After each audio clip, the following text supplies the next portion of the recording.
Hello guys, this is Pop Power Man, and I've got a special commentary for you today. I've actually got a dual com for you with one of my teammates. Before I introduce him though, I'm just going to introduce this map because that's what you're going to be watching. This is third map, 3v3, search and destroy. We've lost the first round, so I've gone straight into the second round because it's much more fun for you to watch something which is actually worth watching rather than just us three dying within the first 30 seconds. So yep, this is third map. They're quite a decent team. I can't remember their score, and they disbanded before I could actually check it before this commentary. But anyway, I'll move on to my actual guest here, who's actually my teammate. His Animosity. Say hello to everyone. Hi people. Okay, so we're just going to talk about Modern Warfare 3 GBs in general, to be honest, and how we feel about them. It's kind of like an interview, I guess, if you want to call it that. I'm going to ask Animosity, who was also my doubles partner on MW2. It's actually my doubles partner on MW3 as well. But, yeah, but you never play with we never play with each other. Yeah, so how do you think MW3 GBs are going in general? Or maybe even compared to the very popular MW2 GBs? What do you think? Well, I think that personally I'm doing better at MW3, but that just might be because I'm improving as a player. But I find MW2 more fun, to be honest. Do you not think it's easier playing MW3 GB, maybe because there's a lot more people playing it compared to MW2, and maybe there's more noobs, less talented people? Not noobs. That's not way to put it. Yeah. No, less talented. Okay. Yeah, less talented. Okay, that solves that, sorts that out. Anyway, you mentioned the fun factor in this game. Do you think it has the fun factor like MW2 did? No, basically because you can't rush as much. Yeah, and why do you think that is due to? Well, personally, because you don't have Marathon Pro or Lightweight Pro, so you don't get around quick enough and you can't flank. Yep, as well as the maps being smaller. I mean, if you look at the formula that Sledgehammer, Infinity Ward, whoever the hell made this game, actually used, you can see the formula through every single map in this game. And take Bootleg as a prime example. You've got a left, which is the road on like the hotel road, the long road, where the kill cam is. And you've got the middle bit, which is just real high traffic area, and then you've got the far side, which is the other sort of roady bit. Basically, it's easy to every single map is like that. If you look at anything, you look at Carbon, Arcade, and Bootleg, you go through the maps and you'll see it's the same formula. Compare that to, say, Quarry or Favela. Quarry, Favela, great maps. Because of the height differences, there's so many different ways to flank round. You don't know, you can't lock it down easily, basically. Yeah.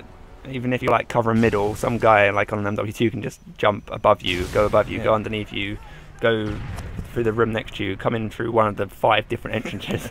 It's a lot more mayhem basically, and it's just more fun, I think, to be honest. Because I don't know, maybe it takes more skill to do MW3 GB because it's such intense. Like, but you're almost guaranteed to walk into someone. Does it take skill just to aim down your sights and ACR blocking a passage off? No.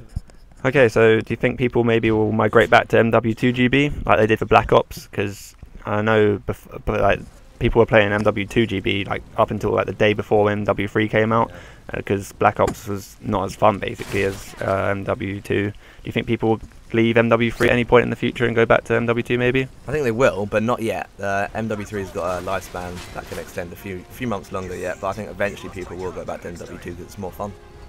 Possibly, but at the same time there's a lot of hackers on that. Shout out to all the hackers, you noobs. Scum basically. Sorry. No, but to be honest, a lot of people, if you look at like anyone with a 1-star reputation or below, pretty much were hackers.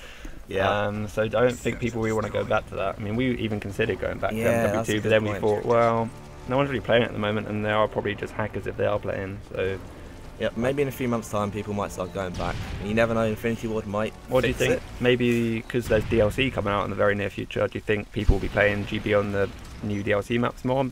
Maybe if there's more variety, or if they bring back some MW2 maps? I don't think they are going to bring back any MW2 maps. I think they're going to be the same boring left, right, centre maps. Yeah, possibly. Besides that, what about the connection? What about the connection? Well, what's your opinion on the connection? Okay, well, I think that the game in general is a lot more connection based. It's a bigger factor than the MW2. MW2, you could sometimes tell who was hosting. Maybe they get an extra bullet or 2 off on you at the most, I'd say. It's not a big factor, is it? It's not such a big factor. Black Ops obviously did have the host advantage. It doesn't seem as I don't know. Black Ops was like consistently bad, poor. Yeah. And MW2 sometimes you can kill people really quickly. Sometimes you die. Like I played him last night. Some guy had an ACR. I think he was the host, and he was just killing me as if he had a sniper rifle. I swear every time he killed me, it was like a demolition. So there's lots of deaths, and it feels like you're getting killed in 1 bullet.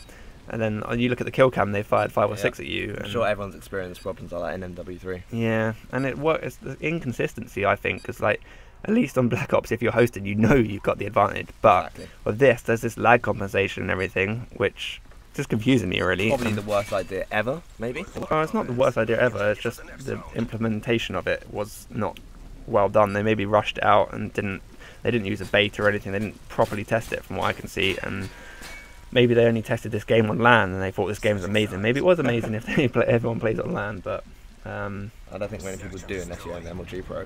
No, but I think maybe they just rushed it out, perhaps, and it's just too inconsistent. And like, I have a theory actually about trying to counter the lag compensation. If you, what is it? Then tell us. Come on. It actually comes from one of my teammates. So it's his theory. Okay. One of my other teammates. He's playing in this game actually. Oh, Extremes. Yes, you, Sai. Oh, yeah. Yeah, his theory was that if you're getting bad connection and you're not hosting, to give yourself the lag compensation, you should upload something or download something, not like a massive file so you get like a red bar and it's horrible.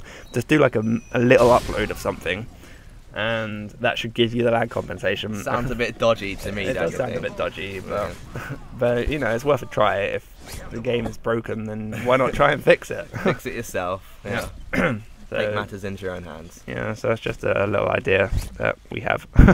Go give it a try if you want. Not sure if it'll work, but it might do. You never know. Yeah, if you're a GB ref, then we don't want to know. Okay, yeah, we're just joking. If you're a GB ref, we're joking. If you're a player struggling, then we're not. Yeah. Okay, just to wrap up this video more or less, I'm going to ask a few quick questions or get some quick answers anyway from Animosity. What do you think is the best numbers to play this game on? Like, we're playing 3v3 at the moment. Do you think that's the best sort of strategy? In my opinion, 3v3 is the easiest because you can coordinate your teammates a lot easier. And then I guess you got the expendable guy. You can do a little trade-off at the beginning. You've seen a couple of trade-offs in this game actually, where you see Overrun Keith, my teammate. He gets traded off like a chess piece. He's just move your pawn over there, and then I'll come in with my pawn and take that, and then trade that off, and so.